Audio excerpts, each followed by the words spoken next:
नमस्कार दोस्तों, मेरा नाम है विवेक और आज के इस वीडियो में हम डिस्कस करेंगे कि जब पेशेंट को हार्ट अटैक हो जाता है उसके इमीडिएटली बाद मतलब एक दिन, 2 दिन या एक हफ्ते के बाद तुरंत ईसीपी ट्रीटमेंट क्यों स्टार्ट नहीं करना चाहिए।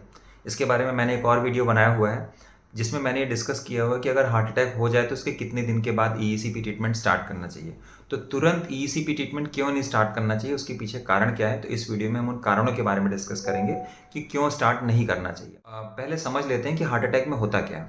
हार्ट अटैक में हार्ट का एक हिस्सा डैमेज हो जाता है और डैमेज होने के बाद क्या होता है, जहाँ पे एक ब्लड क्लॉट जमता है, जहाँ पे हमारी ब्लॉकेज रप्चर हो जाती है, वहाँ पे एक ब्लड क्लॉट बन जाता है।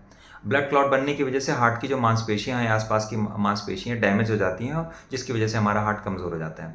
तो सबसे पहली जो ज़रूरी चीज़ होती है वो होता है पेशेंट को स्टेबल करना। स्टेबल करने का मतलब ये है कि पेशेंट को किसी तरह का कोई पेन ना हो, पेशेंट का ब्लड प्रेशर कंट्रोल में हो, पेशेंट एकदम स्टेबल कंडीशन में आ जाए।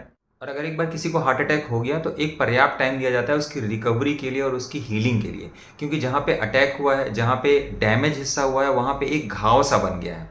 और अगर वहाँ पे घाव बना हुआ है और अगर उसी टाइम पे ईईसीपी जैसा ट्रीटमेंट स्टार्ट कर दिया जाएगा तो कोई ना कोई ब्लड क्लॉट वहाँ से निकल करके बॉडी के किसी दूसरे हिस्से में जा करके वो ब्लॉक कर सकता है। और ऐसे पेशेंट को, जिसको हम कहते हैं डीप वेन थ्रोम्बोसिस, जिसको हम पल्मोनरी एम्बोलिज्म भी कहते हैं, ये ब्लड का क्लॉट जा करके हमारे लंग्स में फंस सकता है, यही ब्लड का क्लॉट जा करके हमारे ब्रेन में जा करके फंस सकता है। तो इसकी वजह से अलग तरह के रिस्क क्रिएट हो सकते हैं। इसीलिए ज़रूरी होता है कि अगर किसी पेशेंट को हार्ट अटैक हो गया है तो अगर उसको माइनर हार्ट अटैक हुआ है जिसमें कि हार्ट की पंपिंग 5-7% या 10% कम हुई है तो भी कम से कम 10 से 15 दिन, अगर मॉडरेट हार्ट अटैक हुआ है तो भी 2.5 से 3 महीने, और अगर मेजर हार्ट अटैक हो गया तो मे बी 5 से 6 महीने तक उसको ईईसीपी ट्रीटमेंट नहीं देना चाहिए। और अगर ऐसे पेशेंट्स को ईसीपी ट्रीटमेंट देने की कोशिश की जाएगी तो हो सकता है, कोई ज़रूरी नहीं है, उनको ड्यूरिंग द ट्रीटमेंट उनको हो सकता है हल्का फुल्का पेन महसूस हो सकता है उनको थोड़ी सी डिस्कम्फर्ट महसूस हो सकता है उनका अचानक से ब्लड प्रेशर बढ़ जाए, इस तरह की कॉम्प्लिकेशंस देखने को मिल सकती हैं। तो अगर किसी को हार्ट अटैक हुआ है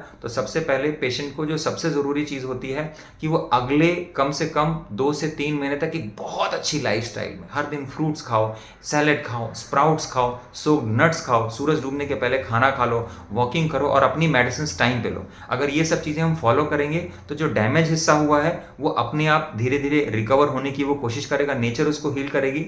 हार्ट का जो हिस्सा डैमेज हो चुका है वो पूरी तरह से तो रिकवर अकेले हो पाना इतना आसान नहीं होता, कितने कम टाइम में हो जाए, लेकिन वहाँ पे जो ब्लड के क्लॉट्स बने हैं वहाँ पे बॉडी अपने आप एक स्कार क्रिएट कर देगी, वो घाव जो है भर जाएगा। जब वो घाव अच्छे से भर जाएगा, वो हील हो जाएगा, इसके बाद अगर पेशेंट को ईसीपी ट्रीटमेंट के लिए एनरोल किया जाता है तो एक अच्छी स्ट्रैटेजी होती है। लेकिन हार्ट अटैक होने के तुरंत बाद चूंकि वहाँ पे घाव होता है, वहाँ पे ब्लड क्लॉट्स बन जाते हैं, और अगर ट्रीटमेंट दिया जाएगा तो ब्लड क्लॉट जाकर के हमारे लंग्स में या हमारे ब्रेन में या बॉडी के किसी दूसरे ऑर्गन में या इनफैक्ट हार्ट में ही जाकर के एक दूसरा हार्ट अटैक क्रिएट कर सकते हैं। इसलिए ऐसे पेशेंट को तुरंत ईसीपी जैसा ट्रीटमेंट नहीं देना चाहिए। तो मुझे उम्मीद है आपको ये वीडियो अच्छा लगा होगा। अगर आपको ये वीडियो अच्छा लगा हो तो प्लीज़ हमारी वीडियो को लाइक कीजिएगा और हमारे चैनल को सब्सक्राइब कीजिए। Thank you so much. नमस्कार।